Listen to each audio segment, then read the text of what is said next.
back to the Daily Grind. Thanks for checking out the channel. Make sure to subscribe if you're new and hook your boy up with a like if you're not a baby back bagel biting bitch boy, cause you know what time it is. It's full time.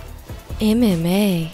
Welcome back to Betting on the Fights with Fake Money. I believe this is episode 5, but it might be episode 4. Man, we had a good weekend. It was a fun weekend of fights. First of all, holy crap. Bellator 183 was stacked. That shit was fun as hell. UFC Japan, that was fun. Man, Jessica Andrade versus Claudia Gadelha. Man, I'm stupid as fuck. Why didn't I bet money on that fight?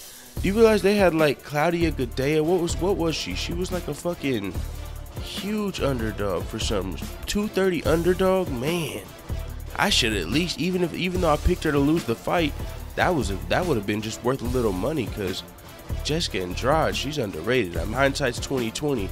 I guess I didn't realize she was fucking mini cyborg until that fight, but Jessica Andrade put on a show and she was a plus 230 underdog, so could have won some money there. But with that being said, let's get into the fights we did bet on. I didn't bet that much on these fights because I wanted to save money for UFC 216. And now that I look at the odds for UFC 216 and 217, holy crap, we got to save some money for UFC 217. I plan on going balls deep on UFC 217. TJ Dillashaw was like the underdog. Let's fucking go, bro. I'm going to be going crazy on that shit. But it is what it is. Let's get to what happened last week. If you remember last week, we bet $50 on Teruto Ishihara. He was the only person we really bet on on the UFC card.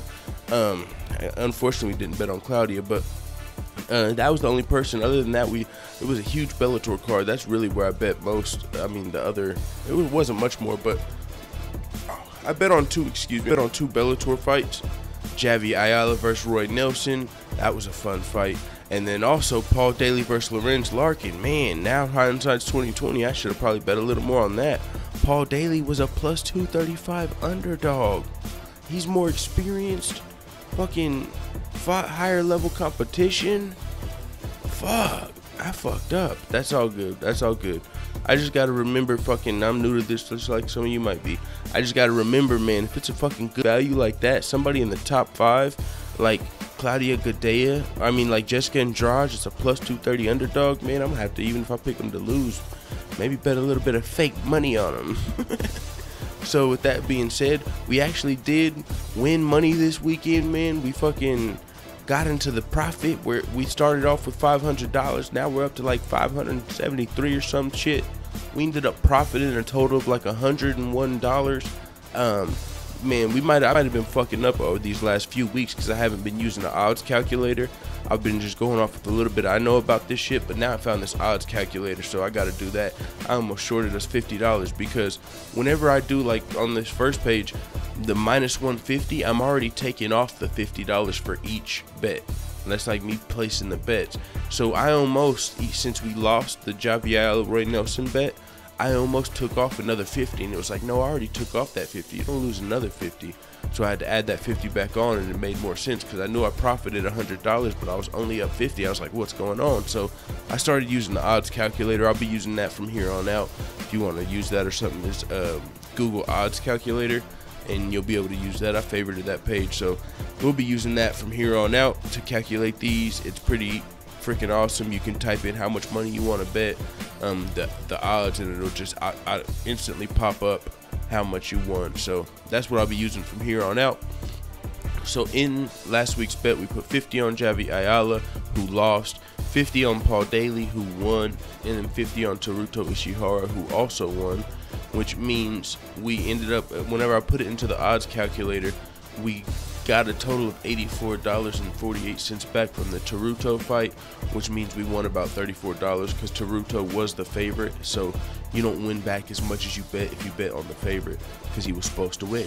So Paul Daly, actually the big underdog, as I was talking about. So you bet $50 on Paul Daly and you bring back 167. Whew, damn. Man, see, that's a lot of money from $50 on Paul Daly. They're sleeping on Paul Daly low. I must have been too. I should have seen that. That's crazy. So we made $167 off of Paul Daly, and then we didn't get anything back off of Javi Ayala, which is why we don't. But we see right there is where I minus 50, and I wasn't supposed to, because we already minus the 50 whenever we place the bets. So whenever you take that 167 plus that 84, you get a total of 251.98, and that's how much money we got back total, and we put in 150. So that's why we profited $101.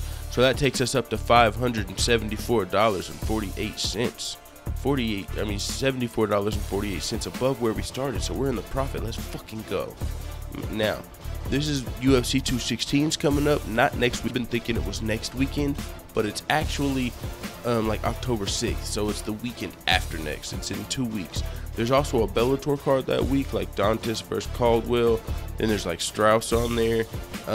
Not really any big name fights, if you know, as far as ex-UFC fighters and shit like that. I'm still probably gonna try and watch at least the main event and co-main event. I want to watch the whole card, but I don't know if it's on at the same time as UFC. But there's no odds on that card, so I was gonna do my predictions on that card and then do these fake money bets. But I'm not betting on anything on that card because I can't find the odds yet. And I mean, unless I seen some really good odds, I probably wouldn't bet anything on those anyway. So we're just gonna have some fun with UFC 216 this episode. And since we were at a weird number, I know this is probably a dumb reason, we were at 574.48. Since I'm picking Kevin Lee to lose the fight, I'm still gonna put, since he's the underdog, you know, this is kind of like that Claudia Gadelha, Jessica Andrade situation. You know, he's the underdog, but I'm since he's like, what is it, plus 190, I feel like I'm gonna use that 24.48 to make it, you know, just to get that, you know, it's 74.98. It's gonna put it at an even number. And also, you know, it's just a little fun bet because I do like Kevin Lee. He's one of my favorite fighters. I don't know if he's ready for El Ferguson, Tony Ferguson, but it's gonna be a fun fight. And one thing about these fake money bets is if you bet on one of your favorite fighters, like, look, I'm also doing the same thing in the Derek. I'm betting on two people that I think I'm gonna lose here, but hey, they're both underdogs, so if they win some good money. And it also supplements the fact that they're one of your favorite fighters and they're losing. You know, even if they lose the fight, then your prediction is right, and if they win the fight, you win some fake money. So hey, it is what it is. I am actually picking Evan Dunham to upset Beneil Dariush, so I think that he's an underdog already, so I'm going to take $50 and put it there. That is a toss-up fight though. Evan Dunham's on a 4-fight winning streak. Both of these guys, their last loss was to Edson Barboza, but Beneil Dariush was actually winning the fight to Edson Barboza before he got knocked out though.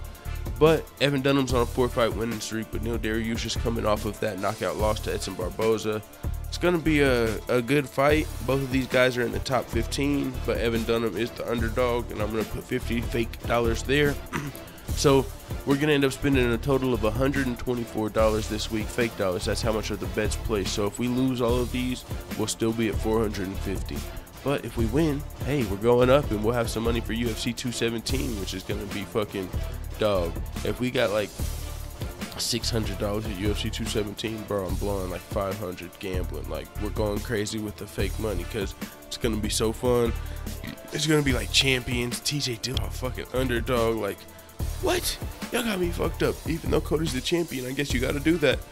But TJ's my fucking boy, so I know him. But man, I'm about to do something there. But anyways, this is what we're doing for UFC 216. Also, Derek Lewis, like I said, I picked him to lose the fight. Unfortunately, he's got a chance at winning. He's 6-1 in his last 7 fights. His last fight was a loss to Mark Hunt, but he said he was having back problems that are I don't think he even said they're 100% yet, but he did say that they're better. I remember a few weeks ago, I think he said he was at like 80%, so that wasn't a good sign. But that's why we're only using 50 fake dollars and not like a fucking 100. And with Kevin Lee, man, I probably should have switched it around because I think, well, Fabricio's also 40 years old, but he still looked decent against Alistair Overeem. Some people think he won the fight. So, man, it's going to be a fun night of fights. Like I said, get rich or fucking have fun trying. With this fake money, if you're not doing it yet, it's fun. It's a fun thing to do, man. It puts something on the fights that actually feels like you're betting. Like if you like actually have like the bankroll and you're not doing anything stupid. Like, okay, I got $500. I'm betting it all on one fight or something stupid. It's actually fun for me. So If you're not doing it, you can just keep up with the channel's bankroll, man. We started off at $500. We're up $74. We got the fucking odds calculator on deck. We motherfucking, and we're rolling. So it is what it is, man. Let the hitters know what the fuck you talking about in the comments. I'm out.